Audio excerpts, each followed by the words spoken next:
Olá, meus amigos. Eu sou a Elizabeth, trabalhadora do Centro Espírita Irmã Rosa. É com muita alegria que estamos aqui para mais este encontro, para falarmos do Evangelho de Jesus à luz da doutrina espírita. Aqueles que já nos acompanham, sejam todos muito bem-vindos. E aqueles que nos assistem pela primeira vez, recebam nossas boas-vindas de modo especial e sintam-se acolhidos pela nossa casa, mesmo que virtualmente. O nosso tema do mês é Aos pés do monte, meu coração se renovou. A palestrante de hoje é a nossa amiga Marielle Scocard, que é trabalhadora do Grupo Espírita Francisco de Assis de Niterói. E dando continuidade ao estudo do Evangelho segundo o Espiritismo, ela vai nos falar sobre o capítulo 9, Bem-aventurados os que são dóceis e pacíficos. Antes disso, nós vamos fazer a leitura de uma página e a nossa prece. A nossa página de hoje é do livro Fonte Viva, de Francisco Cândido Xavier, pelo Espírito Emmanuel, de número 123, intitulado Viver em Paz. Viver em paz. Paulo, 2 Coríntios 13, 11. Mantém-se em paz. É provável que os outros te guerreiem gratuitamente, hostilizando-te a maneira de viver. Entretanto, podes avançar em teu roteiro sem guerrear a ninguém. Para isso, contudo, para que a tranquilidade te banhe o pensamento, é necessário que a compaixão e a bondade te sigam todos os passos. Assume contigo mesmo o compromisso de evitar a exasperação. Junto da serenidade, poderás analisar cada acontecimento e cada pessoa no lugar e na posição que lhes dizem respeito. Repara carinhosamente os que te procuram no caminho. Todos os que surgem aflitos ou desesperados, coléricos ou desabridos, trazem chagas e ilusões. Prisioneiros da vaidade ou da ignorância, não souberam tolerar a luz da verdade e clamam irritadiços. Unge-te de piedade e penetra-lhes os recessos do ser, e identificarás em todos eles crianças espirituais que se sentem ultrajadas e contundidas. Uns acusam, outros choram. Ajuda-os enquanto podes. Pacificando-lhe a alma, harmonizarás ainda mais a tua vida. Aprendamos a compreender cada mente em seu problema. Recorda-te de que a natureza, sempre divina em seus fundamentos, respeita a lei do equilíbrio e conserva-a sem cessar. Ainda mesmo quando os homens se mostram desvairados nos conflitos abertos, a terra é sempre firme e o sol fulgura sempre. Viver de qualquer modo é de todos, mas viver em paz consigo mesma é serviço de poucos. Vamos fazer a nossa prece. Senhor nosso Pai, Jesus, Mestre e amigo, querida Irmã Rosa e toda a espiritualidade amiga que nos auxilia neste trabalho. Agradecemos mais uma vez por esta oportunidade do encontro de tanto aprendizado. Derrama sobre nós as tuas bênçãos, Pai amado, envolvendo-nos com tua luz, com tua paz e com teu amor. Abranda nossos corações e abre nossas mentes para recebermos as palavras trazidas pela nossa amiga Marielle para este estudo de hoje. Que o teu Evangelho, Mestre, seja sempre o nosso guia de conduta em mais esta caminhada e que seus ensinamentos nos sirvam de alento em todos os nossos momentos de aflição. Que a nossa palestrante possa ser inspirada pelo alto nesta oportunidade bendita. Que assim seja, graças a Deus. Vamos ouvir então a nossa amiga Marielle. Olá, queridos irmãos do Centro Espírita Irmã Rosa. Eu sou a Maria Elis Cocar, do Grupo Espírita Francisco de Assis, e hoje nós estamos aqui atendendo a um convite carinhoso do CEIR para mais um momento de estudos. E hoje, o tema que nos foi atribuído está lá no nosso Evangelho segundo o Espiritismo, no capítulo 9, Bem-aventurados os mansos e pacíficos. E hoje, especificamente, abordaremos os itens 1 a 6 desse capítulo. E esse capítulo, meus irmãos, começa no item 1 com a seguinte passagem do Evangelho de Mateus. Bem-aventurados os que são brandos, porque possuirão a terra. E o item 2 traz outro versículo do Evangelho de Mateus que diz: Bem-aventurados os pacíficos, porque serão chamados de filhos de Deus. Aqui então, meus amigos, nesse Evangelho de Mateus nós recebemos um dos ensinamentos mais brilhantes que o Mestre Jesus nos legou, a mansuetude, a pacificação, como um caminho que nos conduzirá a Deus. Jesus foi um exemplo mais perfeito que já transitou pela terra da sua mansuetude e pacificação, e de como, ao longo de toda a sua história, a sua mansuetude foi um dos exemplos de como seguir, como servir, a fim de alcançar o reino dos céus. Porque Deus, nosso Pai, nos criou para amarmos uns aos outros, porque só assim, amando-nos uns aos outros, com a mansuetude, com pacificação, é que nós conseguiremos ser a sua verdadeira imagem e semelhança. E então, começando essa avaliação desses itens do nosso Evangelho, nós trazemos à lembrança uma passagem do momento da prisão de Jesus. Um momento muito marcante, né, de extremo envolvimento emocional dos seus apóstolos, né, daqueles que o seguiam. E nesse momento de angústia, né, de apreensão, chega o soldado Malco e se apresenta para prender Jesus. E neste momento, Pedro, no seu ímpeto de proteger o mestre, lança da espada e corta a orelha do soldado Malco. Mesmo diante da gravidade do momento, Jesus repreende Pedro e diz: Pedro, embainha a tua espada, pois aquele que com a espada fere, pela espada perecerá. Existem, né, algumas diferenças de tradução, mas a ideia é essa, né? Aquele que usar da violência da espada também será vitimizado por ela. Esse trecho também está lá no Evangelho de Mateus, capítulo 26, versículo 52. E aqui, num primeiro momento, poderíamos entender que Jesus estava fazendo alguma menção à lei de Italião, olho por olho, dente por dente, quem fere pela espada, perecerá pela espada. Mas não foi isso que o Mestre quis nos ensinar. O que ele quis nos ensinar, na verdade, é aquilo que hoje nós chamamos da lei de ação e reação. Se agirmos de uma determinada maneira, teremos a reação proporcional àquela ação que tivemos. Então, não adianta nós agirmos, né, com violência sem achar que essa violência, de alguma maneira, retornará até nós.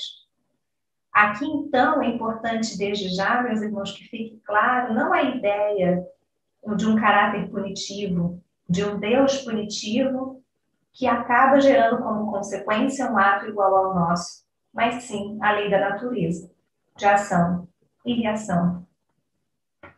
Mas nós mesmos, né, por muitas vezes, nos vemos em situações muito mais simples do que essas do que essa pela qual o Pedro passou, e nós nos vemos assaltados por uns sentimentos de raiva, né, de violência, de agressividade.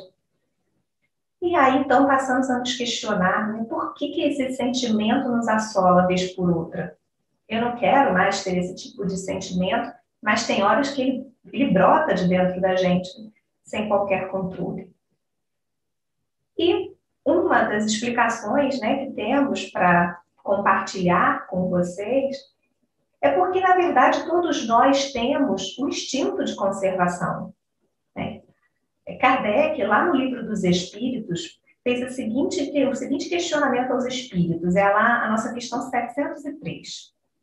Com que fim outorgou Deus a todos os seres vivos o instinto de conservação?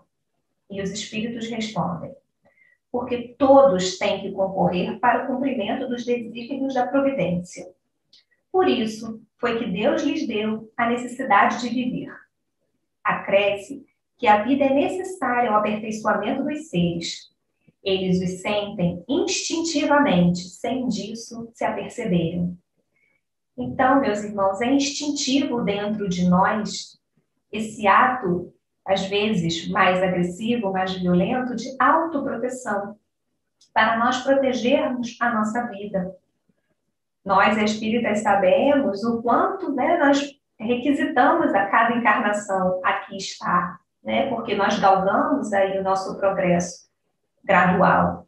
Então, se nós aqui quisermos vir, precisamos vir para nos aperfeiçoar, nós protegemos essa encarnação para que possamos cumpri-la com o maior êxito possível. Então, é instintivo em nós. Esses atos são instintivos. E aqui também trazemos a lembrança do trecho do nosso Evangelho segundo o Espiritismo, lá no capítulo 11, no item 8, ao trazer a lei do amor. E aí a Kardec nos diz, inclusive, que na origem, nós, seres humanos, éramos unicamente instinto. E conforme nós vamos evoluindo e progredindo, nós passamos a ter sensações. E já num estado mais apurado de desenvolvimento, nós passamos a ter sentimentos.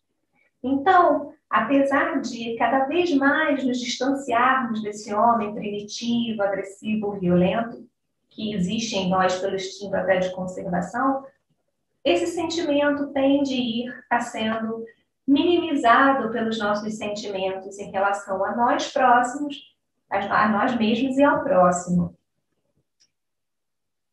E aqui, infelizmente, não podemos deixar de fazer uma rápida menção à questão do uso, inclusive, dessa agressividade, dessa violência, para a própria divulgação e expansão das ideias do Cristo, Totalmente contra os ensinamentos que ele nos deixou. Infelizmente, a expansão do cristianismo foi muito marcada pela violência, lá nos séculos XI a XIII, com as cruzadas e com a Inquisição no século XIV. Mas aqui, porque a ideia era uma ideia de imposição de ensinamentos, era uma ideia de conversão pela fé cega que ela aceita sem questionar. É aquela fé que literalmente quer impor o que é certo e o que é errado, sem passar por nenhum crivo de avaliação e de questionamento. E, infelizmente, os próprios ensinamentos do Cristo começaram a ser divulgados pelo meio, no sentido totalmente oposto daquilo que Jesus nos ensinou. Mas, felizmente, a nossa doutrina espírita, ela divulga uma outra fé, que não essa, da Inquisição e das Cruzadas. A nossa fé é a fé raciocinada. E aqui pedirei licença a vocês para ler um trechinho de uma mensagem de Erasto que consta no Livro dos Médiuns. Diz assim esse trechinho: ao aparecer uma nova opinião, por menos que vos pareça duvidosa, passai-a pelo crivo da razão e da lógica. O que a razão e o bom senso reprovam, rejeitai corajosamente.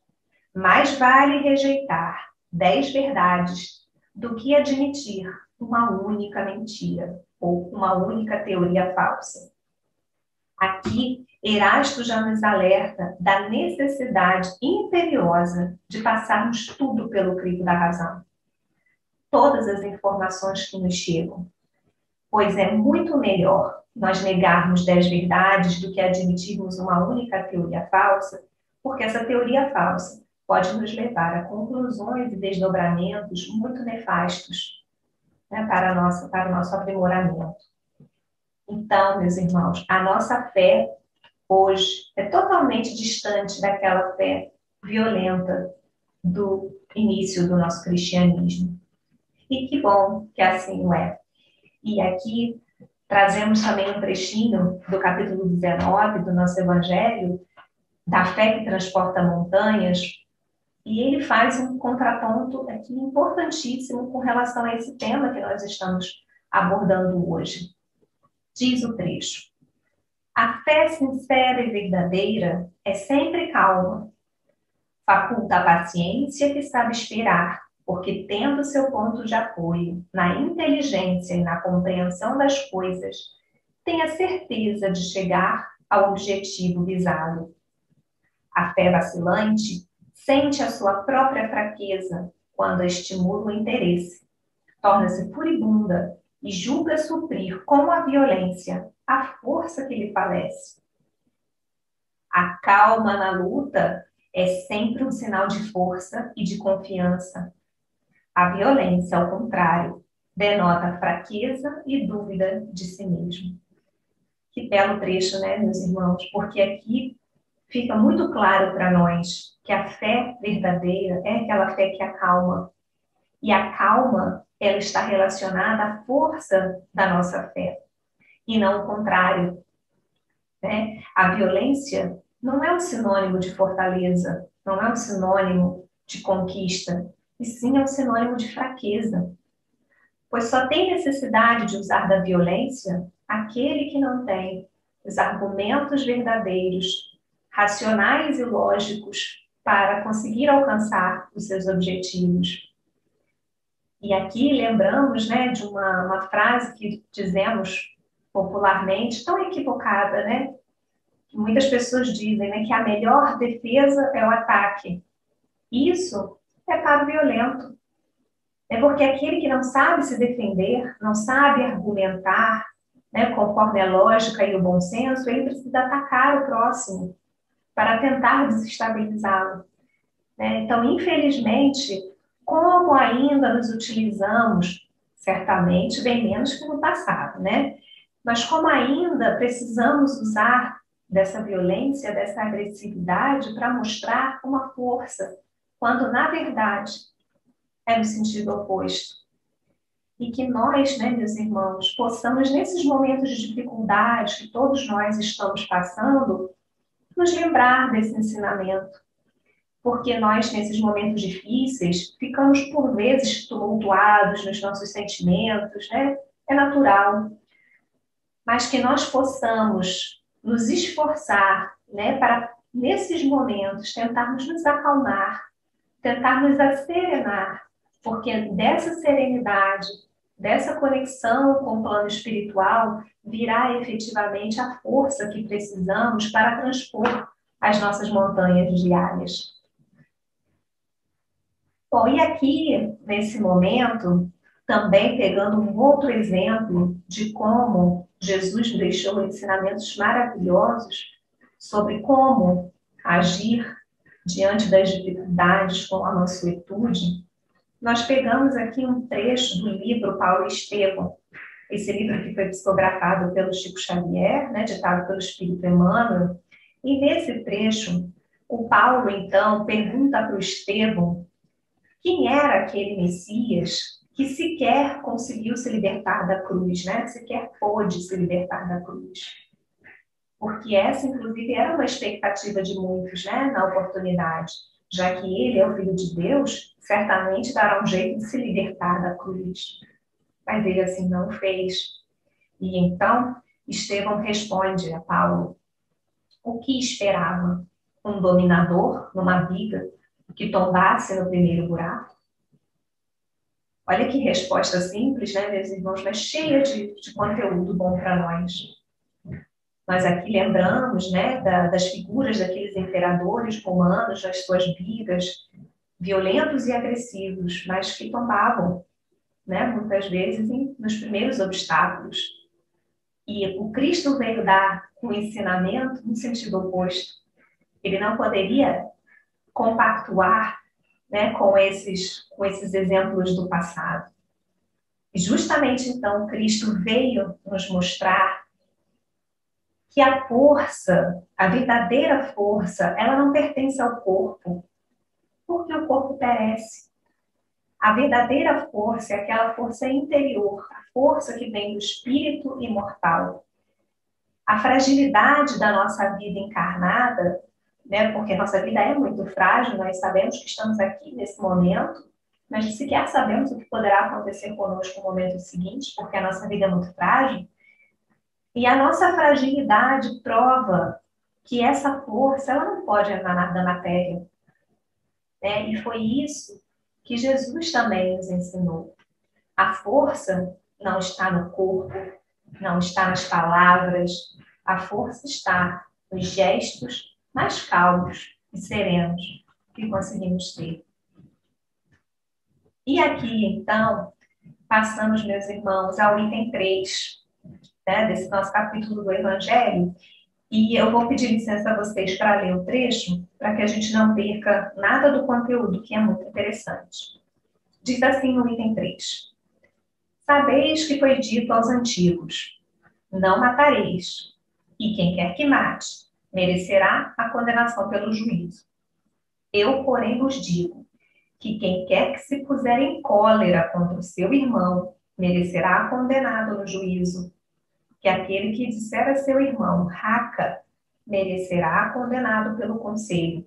E aquele que disser, és louco, merecerá condenado ao fogo do inferno. Esse trecho também está no Evangelho de Mateus, no capítulo 5, são os versículos 21 e 22.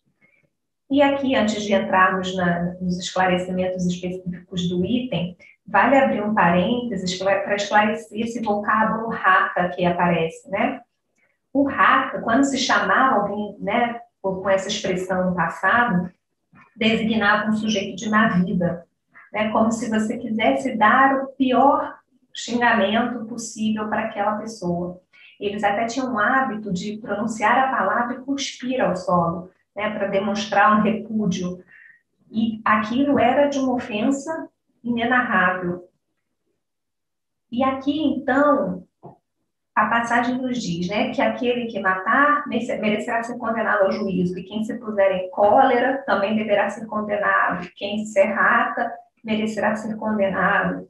E aqui, novamente, né, fazendo um link com aquele início da nossa conversa, pode parecer, né, uma imposição, uma punição por algum ato que nós cometemos, quando, na verdade, não é isso, né? Na verdade, se trata das consequências que nós angariamos para nós pelos nossos atos.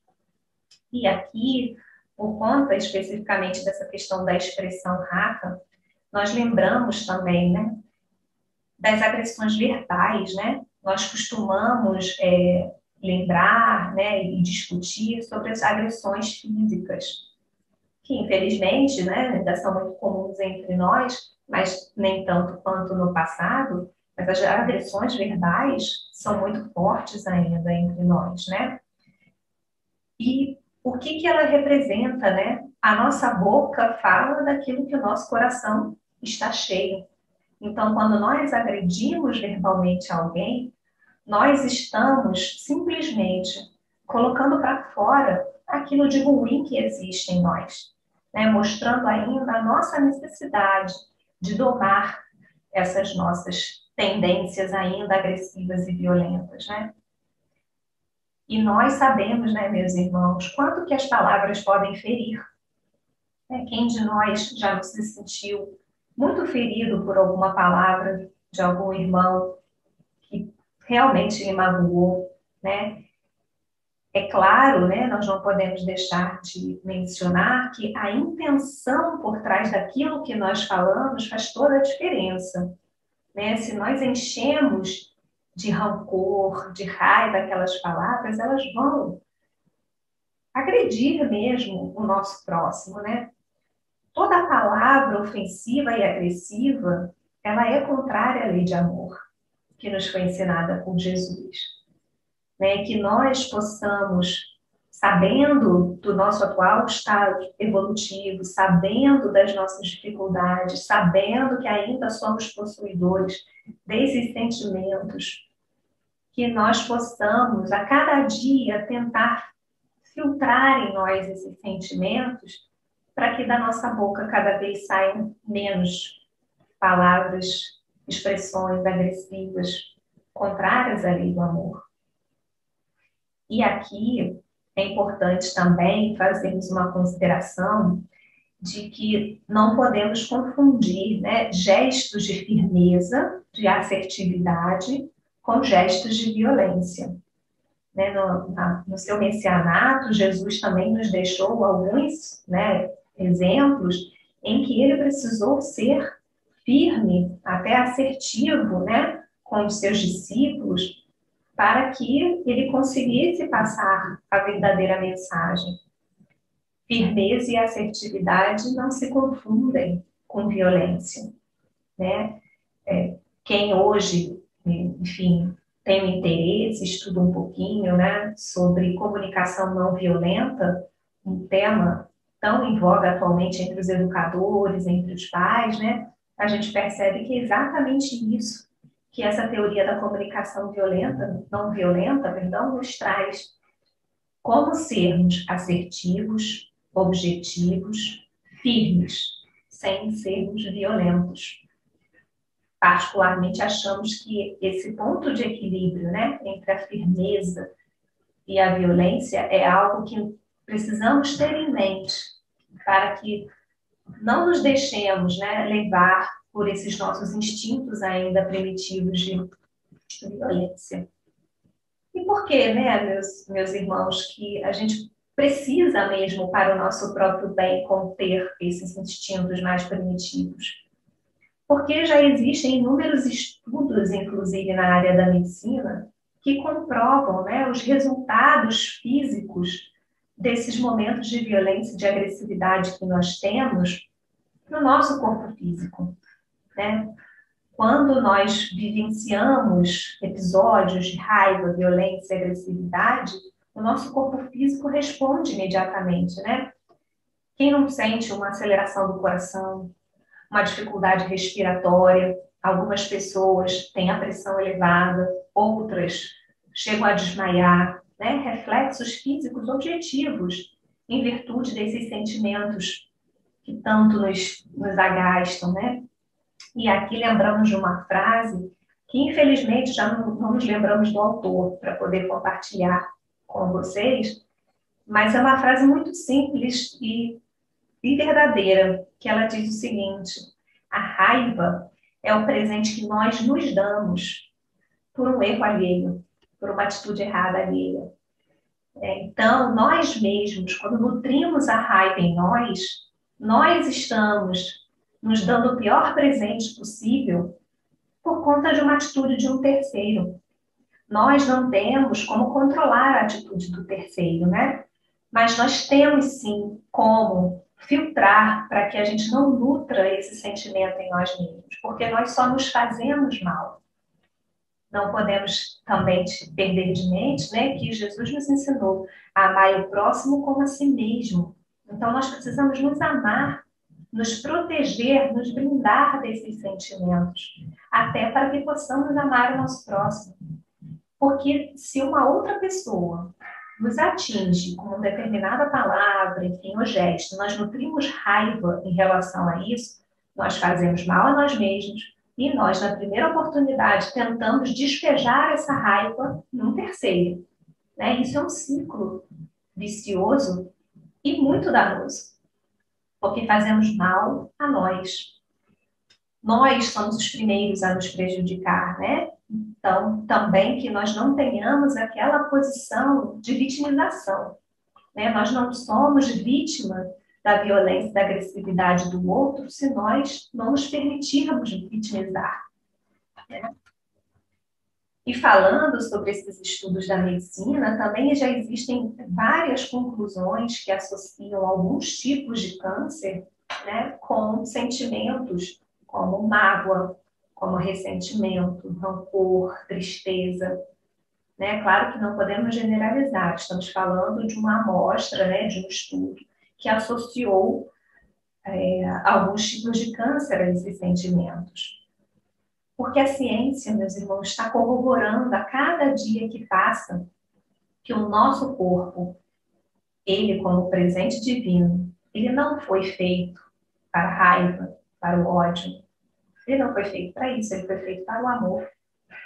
Deus nos criou para sermos felizes. E Ele nos deu esse instrumento para que possamos buscar isso. E quando nós nos afastamos desse objetivo, nós prejudicamos o nosso corpo, o nosso instrumento divino. Que nós também consigamos manter essas informações vivas nos nossos pensamentos, né? Para que quando nós comecemos a nutrir esses sentimentos, nós nos esforcemos para contê-los, na certeza de que nós estaremos apenas nos prejudicando, quiçá prejudicando o nosso próximo com esses sentimentos. Aqui também, nesse sentido, trazemos um trechinho de uma mensagem do irmão Chit, do Humberto de Campos, uma mensagem chamada A Cura. Está no livro Instantes da Vida. E diz o seguinte: Deus usa o tempo e não a violência. A nós compete semear, porque o tempo da flor e do fruto pertencem a Deus. Cada semente tem o seu próprio momento de frutificar. Aqui, então, meus irmãos, vem o mesmo ensinamento de Jesus que nós podemos observar pela natureza. A natureza nos dá esse exemplo, né, de que Deus ele usa o tempo para que as coisas floresçam e se aprimorem e se desenvolvam. Não é a violência, não são eventos bruscos que fazem a natureza florescer. E nós somos seres da criação igualmente. Conosco é da mesma forma. A violência, a agressividade não nos vão levar ao florescimento mais rápido. O tempo, essa semeadura, né, e esse cuidar da nossa terra íntima, vai, com o tempo, nos fazer florescer. E aqui também vale a gente lembrar, né, que isso vale tanto para quando nós estamos nos autoavaliando, né, quando nós temos muitas vezes o hábito, né, de avaliar o nosso próximo, né, de falar, poxa, a gente está tentando tanto ajudar o fulano para que ele melhore, né, mas nada, e começa a haver uma certa angústia, uma certa cobrança, né? E isso não cabe a nós, né, meus irmãos? Porque a nós cabe prestar o auxílio, né? Aquela expressão auxilia e passa. Porque não cabe a nós necessariamente ver o tempo desse irmão florescer, né? Seja porque não será possível para ele ainda nessa existência, seja porque não encontraremos em existências futuras, não saberemos, mas isso não deve nos angustiar, né? Porque Deus verá esse florescer e a Ele é o único que compete, né? E nós pensamos muito nessa questão quando lembramos, né, dos nossos relacionamentos com filhos, né, com familiares, aquelas pessoas mais próximas, às vezes mais difíceis para o nosso convívio, em que a gente espera, deseja, mas porém cobra a transformação individual, quando na verdade isso não nos compete. Compete nos prestar o auxílio que estiver na nossa condição de prestar e seguir adiante na certeza de que o momento daquele irmão chegará, assim como o nosso mesmo, né? Porque nós muitas vezes também nos cobramos excessivamente, né, na nossa melhora. À medida que vamos, inclusive, estudando mais, né, tentando nos aprimorar, nós encontramos inúmeros obstáculos inerentes à nossa condição evolutiva. E nós, muitas vezes, nos cobramos excessivamente nessa melhora. E isso não é benéfico, né? Porque isso, até essa angústia pode nos paralisar. Que nós tenhamos a certeza de que Deus verá o nosso florescer no momento oportuno. Até porque, meus irmãos, uma frase que ouvimos bastante, né, em exposições espíritas, a semeadura é livre, né? Deus nos deu livre-arbítrio para semearmos do jeito que melhor nos aprouver. Mas a nossa colheita é sempre obrigatória. Voltando, inclusive, ao início do nosso estudo, né? Não é porque utilizamos da espada, que pela espada pereceremos, como retaliação, mas como colheita da nossa livre semeadura. Então, meus irmãos, o que podemos mais trazer de reflexão, se não tentarmos diariamente, com pequenos esforços, irmos domando esses nossos ímpetos mais instintivos, mais violentos, e tentando florescer em nós um sentimento para que não nutramos essa raiva, né, esse sentimento ruim pelo nosso próximo, que é tentando perdoar, né? Exercer o perdão. E certamente é muito difícil para todos nós, né? Mas cabe a nós apenas tentar perdoar e esperar o tempo de modificação própria. E aqui também nós trazemos um estudo, que foi um estudo coletivo de 3 universidades americanas, tá? É a Universidade do Tennessee, da Califórnia e de Duke. E nesse estudo, eles chegaram à conclusão de que quem perdoa dorme melhor, reduz a pressão arterial e melhora o sistema imunológico. Porque se liberta, né, meus irmãos, de sentimentos que em nada agregam, só prejudicam o nosso corpo. Então, essas pessoas, literalmente, vivem mais em paz consigo mesmo.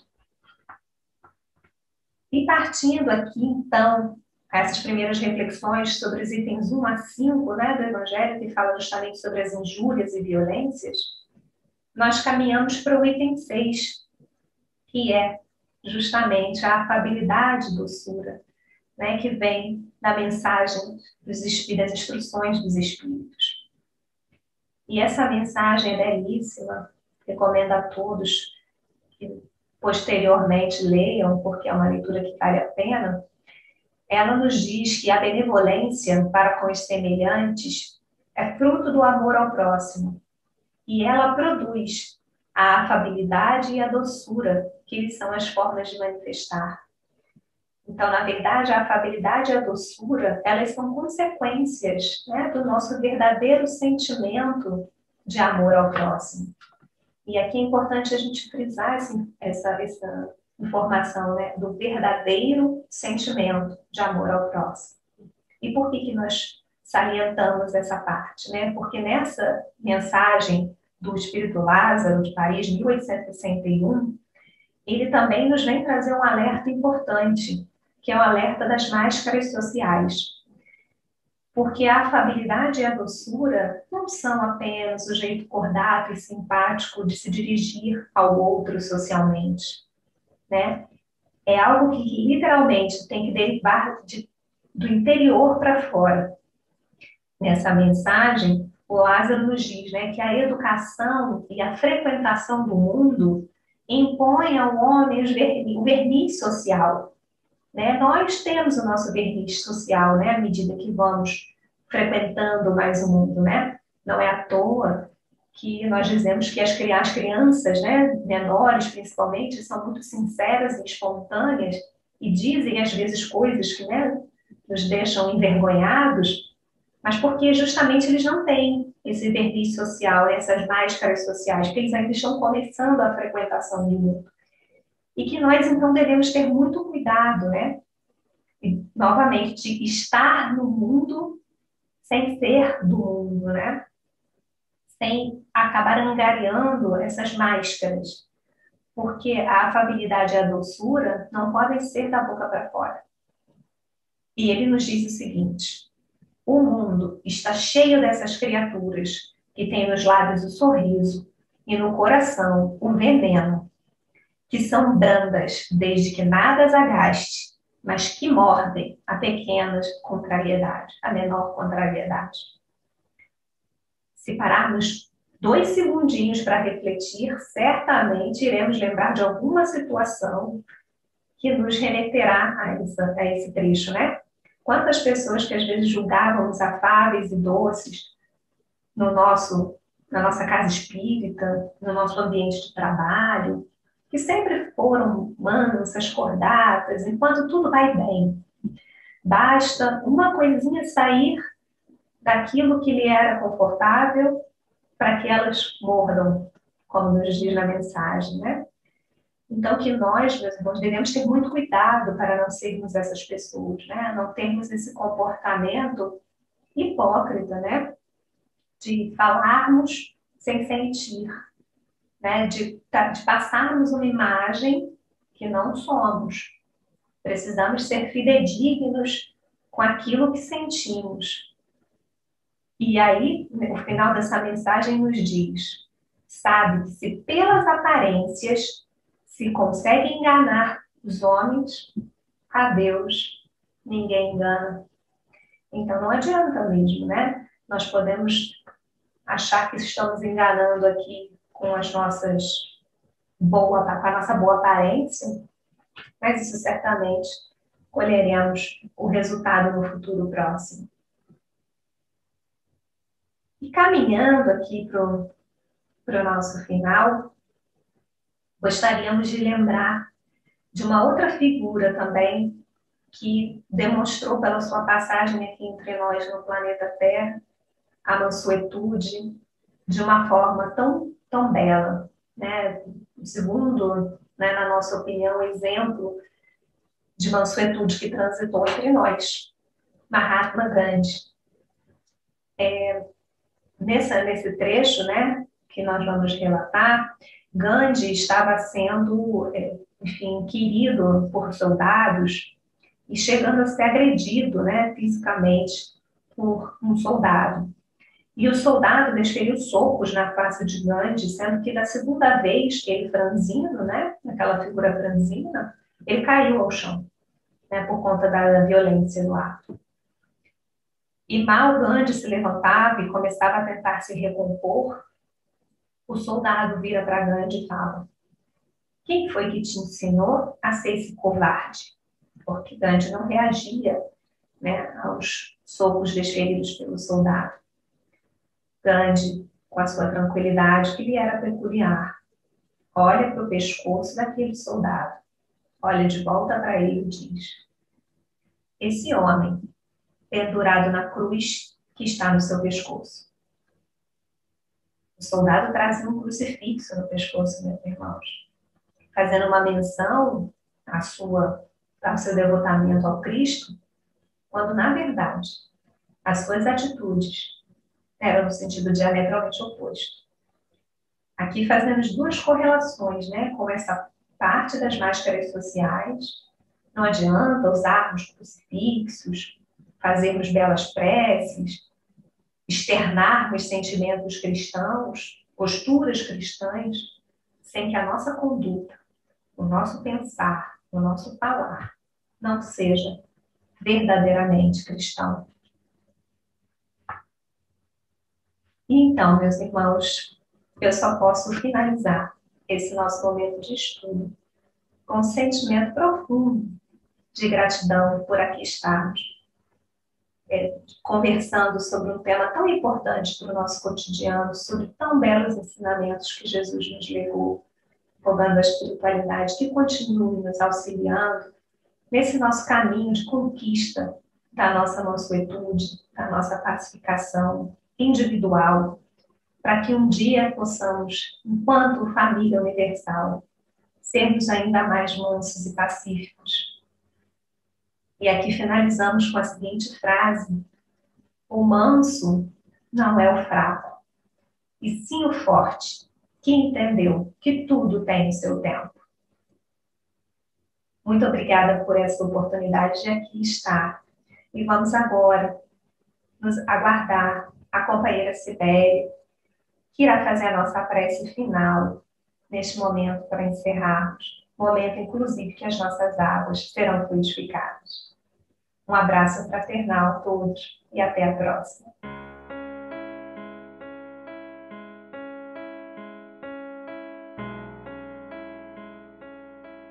Querido amigo Jesus, benfeitores da Casa da Irmã Rosa, queremos agradecer pelas palavras, pelas lições que ouvimos, Mestre, na palestra de hoje. Que elas possam, Senhor, ficar em nossos corações, mas principalmente, Mestre amado, que elas possam se transformar em ação, assim como todas as tuas lições, Mestre, que possamos aplicá-las em nosso dia a dia, auxiliando-nos assim a sermos pessoas melhores. Benfeitores da Casa da Irmã Rosa, agradecemos o amparo, o auxílio que recebemos, pois temos a certeza, queridos benfeitores, que mesmo virtualmente, o amparo, os fluidos nos chegam. Podemos senti-los, Mestre, neste momento, caindo sobre nós. Se focarmos o nosso pensamento em Tua figura, Jesus, poderemos sentir como que um passe sendo aplicado. Poderemos sentir os benefícios das energias que nos chegam. Queremos ainda, Senhor, te rogar que as Tuas bênçãos possam se estender por esta terra inteira, Senhor, que neste momento passa por esta situação de pandemia, situação essa, Senhor, de prova para todos nós, mas confiantes em Ti, confiantes no Pai, sabemos, querido amigo, que nada acontece que não seja da vontade de Deus, nosso Pai.